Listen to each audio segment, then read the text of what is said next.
Hai, Assalamualaikum warahmatullahi wabarakatuh. Waalaikumsalam warahmatullahi wabarakatuh.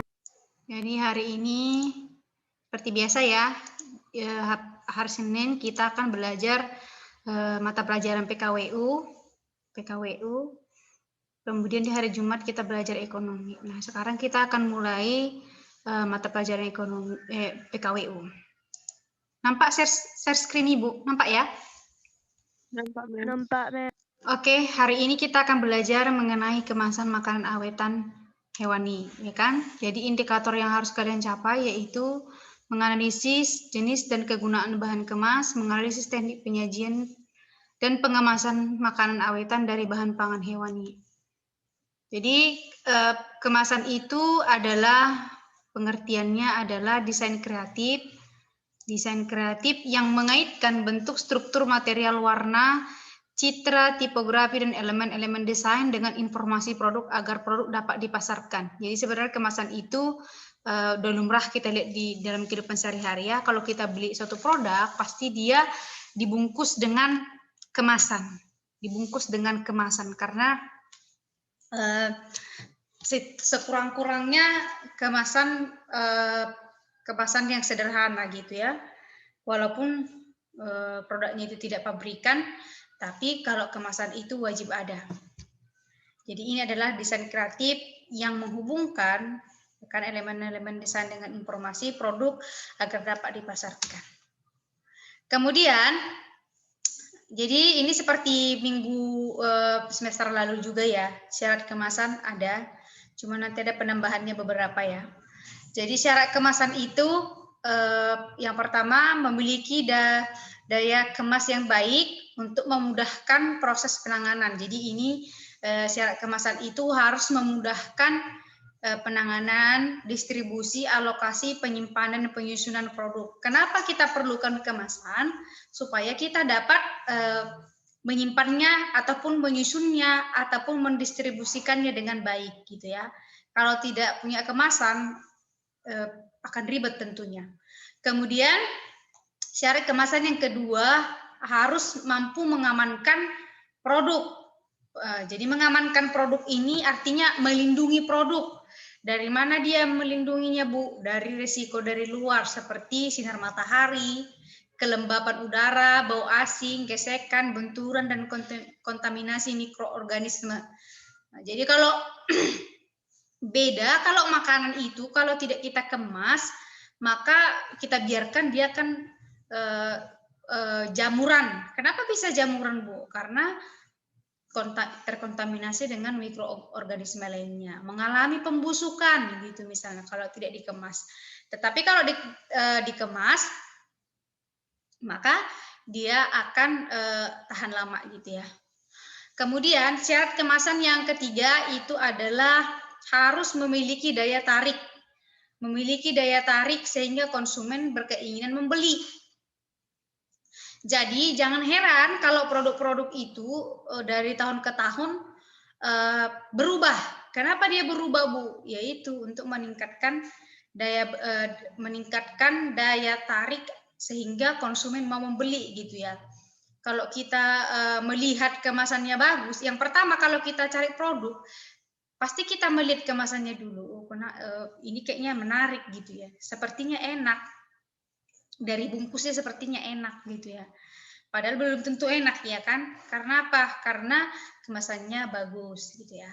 Yang keempat, jadi harus mampu memperkenalkan diri. Jadi produk itu harus mampu memperkenalkan diri ke konsumen. Mengenai apa? Informasi tampilan, warna, keindahan bahan, dan bahan-bahan kemasan, bahan-bahan produk itu apa aja. Itu nanti bisa kita lihat dari kemasan. Jadi kalau kita mau membeli barang, pasti kita lihat dulu.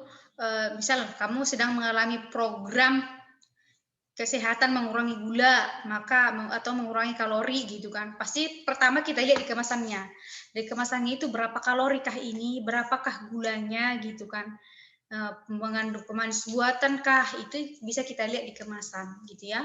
Jadi nanti kemasan itu juga harus mampu memperkenalkan dirinya sendiri tanpa harus buat iklan dan sebagainya. Orang pun udah tahu karena di kemasan itu sudah tersedia informasi-informasi yang dibutuhkan oleh konsumen.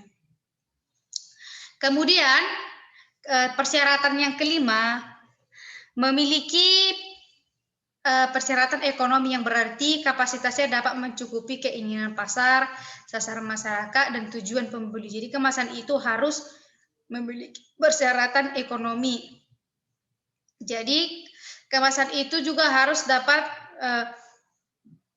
dari kemasan itulah kita tahu berapa jumlah produk itu, seperti itu ya, berapa jumlahnya, sasarannya kemana, tujuan pembelinya kemana gitu kan.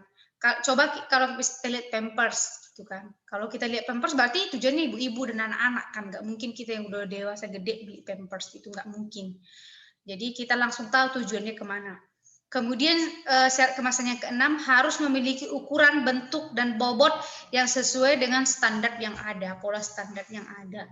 Jadi kalau misalnya, pernah nggak kalian misalnya beli produk kan, kita katakanlah sejenis kerupuk, dia nanti menggembang gitu ya, besar gitu. Nah ketika kita buka isinya sedikit, kita kan kecewa kan, itu kecewa, seperti kita tertipu, padahal sebenarnya tidak, ya kan, tertipu. Jadi kemasan itu harus ukuran, bentuk, bobot sesuai dengan standarnya. Apa yang kita isi harus sesuai dengan standar kemasannya. Jangan lebih gede kemasan dibandingkan isi, nggak boleh juga. Atau terlalu padat juga nggak boleh. Harus pas gitu ya kan. Kalau misalnya kita buat ukuran 500 gram, ya isi 500 gram gitu kok ukuran. Tapi porsi dari kemasan itu harus pas memang ukuran untuk 500 gram gitu. Itu syarat kemasan. Kemudian hal yang harus ada dalam kemasan. Ini kan, hal yang harus ada dalam kemasan ini sebagai tambahan ini ya. Yang pertama itu adalah nama perusahaan. Coba kalian perhatikan nanti itu pasti ada nama perusahaannya apa atau distributor. Jadi kalau misalnya produk dari luar negeri biasanya itu dijelaskan didistribusi oleh PT ABCD gitu ya. Gitu ya. Boleh nanti di sini nanti diproduksinya misalnya di Cina, di Jepang ataupun di Amerika, nanti itu didistribusi salah satu perusahaan yang ada di Indonesia. Nah, yang kedua itu ada BPOM. Di Indonesia itu wajib ada BPOM. Habis itu sama label halal itu wajib dia kalau di Indonesia. Kalau di luar negeri kan halal ini nggak mesti ada gitu. Tapi kalau di Indonesia wajib gitu kan, supaya kita bisa membedakan mana yang bisa yang halal dan yang tidak halal gitu ya. Jadi BPOM ini nanti Badan Pengawas Obat dan Makanan, nanti dia memperhatikan apakah produk tersebut mengganggu ya kan kemaslahatan bersama, dalam artian mengandung apa dia gitu kan. Apakah bahan-bahan tersebut dapat dikonsumsi manusia atau enggak gitu. Jadi hal juga penting. Jadi ini wajib di Indonesia gitu, karena kalau nggak halal nggak boleh gitu ya. Boleh sih halal dan tidak halal, cuman ada orang-orang yang tidak bisa makan seperti kita kan nggak boleh yang tidak halal gitu. Yang keempat ada komposisi. Jadi komposisi ini bisa nanti kayak nanti nama lainnya kayak ingredients gitu ya kalau di bahasa Inggris kan. Jadi komposisi itu adalah bahan yang digunakan untuk membuat makanan. Jadi kalau kalian buat nanti makan awetan hewani harus kalian jelaskan komposisinya apa aja gitu ya. Kemudian ada tanggal kadaluarsa dan tanggal pembuatan. Ini namanya expired day dan manufacturing day gitu ya.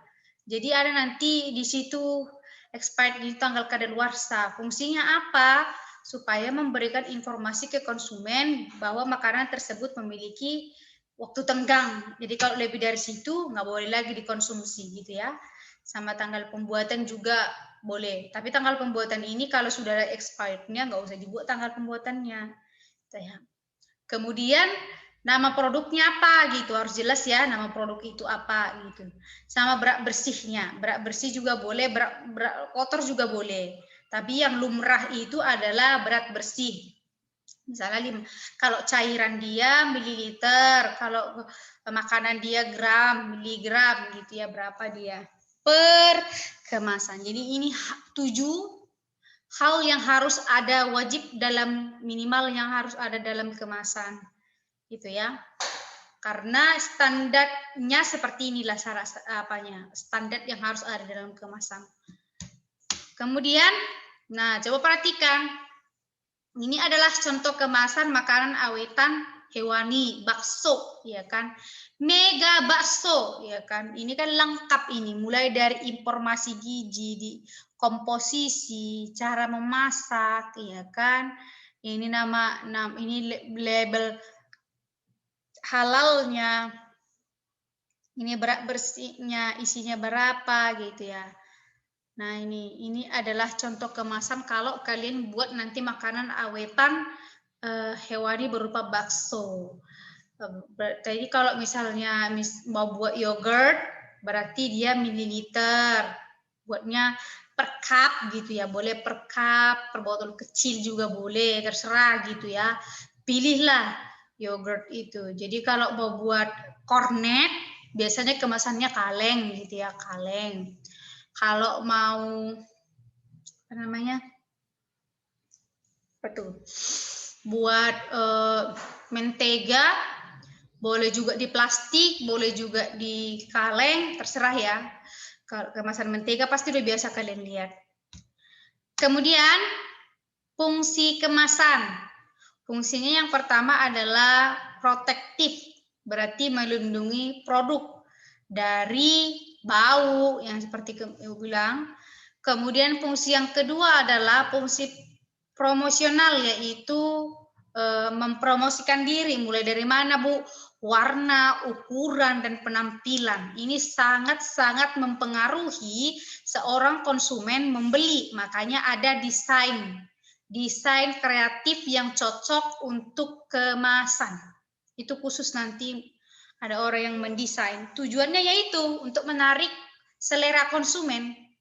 Mau tidak mau, memang kita sangat memperhatikan daripada warna, ukuran, penampilannya. Oh lucu ya, gitu ya. Misalnya ada lotion, bentuknya kayak ada Mickey Mouse-nya, pasti kita senang. Cantik ya, gitu kan.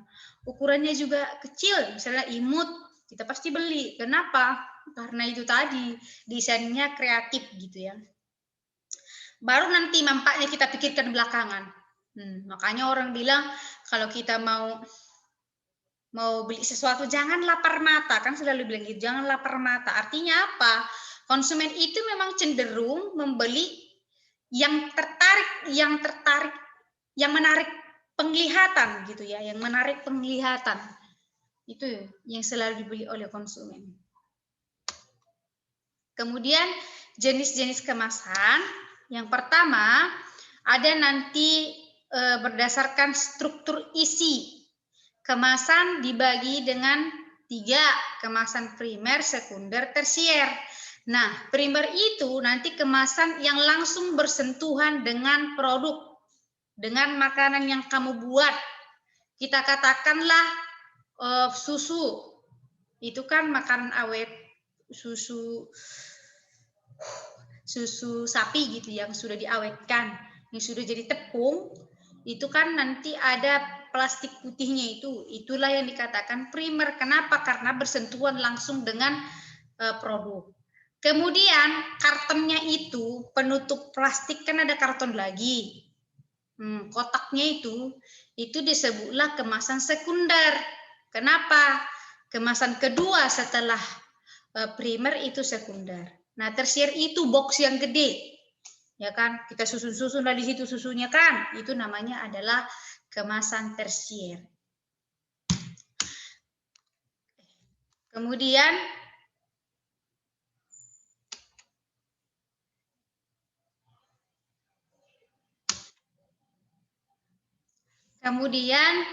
berdasarkan frekuensi pemakaiannya. Jadi ada kemasan sekali pakai atau disebut dengan disposable. Sekali pakai. Jadi kalau misalnya kalian beli misalnya pop mie gitu kan. Pop mie itu sekali pakai. styrofoamnya itu sekali pakai, nggak boleh berulang-ulang. Sama dengan kalau kalian beli air mineral Aqua misal, air mineral merek Aqua, ya kan? Nah itu sekali pakai, nggak boleh pakai berulang-ulang, karena akan mengalami perubahan manfaat gitu ya, bisa merugikan kita sendiri, gitu ya. Ada berulang kali atau multi trip. Jadi yang berulang kali boleh nanti dipakai berkali-kali kan, nggak harus hari ini langsung buang gitu. Kemudian yang tidak dibuang. Jadi yang tidak dibuang ini adalah kemasan yang jarang kita, seperti kaleng kan, itu kaleng kue. Nah besok-besoknya lagi dibuat mama kita. Kalau dimasak kembang loyang dimasukkan lagi ke dalam kembang. Itu biasa ya ibu-ibu kayak gitu. Jarang itu dibuang kalau misalnya ada kemasan berbentuk kaleng yang bisa kita manfaatkan, gitulah ya. Kemudian berdasarkan kesiapannya untuk dipakai. Jadi ada kemasan siap pakai, contohnya botol, wadah kaleng itu kan ada. Kalau kita mau buat produk juga ada yang menjual kemasan yang siap pakai. Kemasan yang dirakit boleh, kemasan yang dirakit itu harus kita bentuk lagi, boleh seperti dia nanti lempengan, silinder fleksibel, wadah yang terbuat dari kertas, foil ataupun plastik gitu ya. Itu kita rakit lagi, kita bentuk lagi dia sesuai dengan selera kita. Berdasarkan pembuatannya ada kemasan fleksibel. Jadi contohnya itu yang fleksibel adalah plastik, foil sama kertas gitu. Yang fleksibel itu berarti mengikuti dia kan. Kita ulah menjadi apapun, bentuk apapun dia masih bisa. Ada kemasan kaku yang menggunakan ini biasanya bahannya keras. Misalnya gelas, logam, kaca dan kayu. Itu sulit untuk dibentuk. Ada kemasan hybrid, yaitu kemasan yang memiliki sifat fleksibel dan kaku. Misalnya botol plastik, tapi bisa kita remukkan lagi ya kan. Ada wadah bahan yang berbentuk pasta juga. Teknik penyajian. Jadi teknik penyajian itu adalah salah satu kunci. Kalau kalian makanan awetannya adalah hewani, maka diperlukan teknik penyajian. Jadi ini nanti presentasenya ke konsumen ataupun ke masyarakat, teknik penyajiannya. Jadi ini membutuhkan strategi ya kan. Kemudian teknik pengajian pengemasan yang baik bagi produk olahan bahan pangan hewani. Jadi yang pertama itu produk harus disajikan dalam kemasan yang cukup sehingga produk tidak tumpah atau keluar atau merembes gitu ya. Jadi itu tadi kalau kemasan itu harus proporsional kita buat ya. Nggak boleh terlalu besar, nggak boleh juga terlalu kecil. Nah kalau terlalu besar dia pasti mengecewakan konsumen. Dia gede kali bungkusnya, isinya cuma sedikit kan gitu biasanya. Ataupun terlalu kecil, bisa-bisa nanti dia waktu dalam pengiriman bisa mengalami kerusakan atau tumpah, pecah gitu ya, bisa merembes juga boleh. Terus kemasannya produk harus cukup tebal, jadi harus tebal gitu ya. Kalau untuk yang yang ada airnya harus tebal, tapi kalau enggak juga gitu ya. Kemasan produk harus ditutup rapat gitu ya, harus ditutup rapat gitu. Kalau mau bikin bakso untuk di freezer misalnya, maka harus kita kita hilangkan udara yang di dalam kemasan tersebut, gitu ya. Jika terdapat bahan yang cepat basi seperti kandungan santan bersifat asam, sebaiknya dikemas dalam kemasan terpisah agar tidak bercampur dengan bahan lain. Itu teknik penyajiannya. Ada pertanyaan anak-anak?